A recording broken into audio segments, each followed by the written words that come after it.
All right, back again with vPar, second box of Rookie Retro. Good luck, good luck.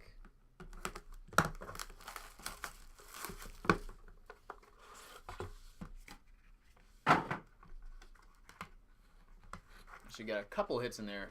Bonus hits. All right, Mitch Trubisky.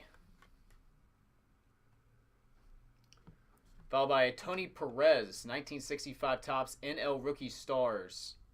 That's PSA 6. Chad, that's just the veteran base. I'm not going to ship. All rookies will ship out of it. And the second hit. Nice, 8-5 Joe Montana rookie, 1981 Topps. 1981 Topps. Sweet, man. Pretty iconic card right there. Can't ever go wrong with Joe Cool. Get it packed up and out ASAP. If I can get you anything.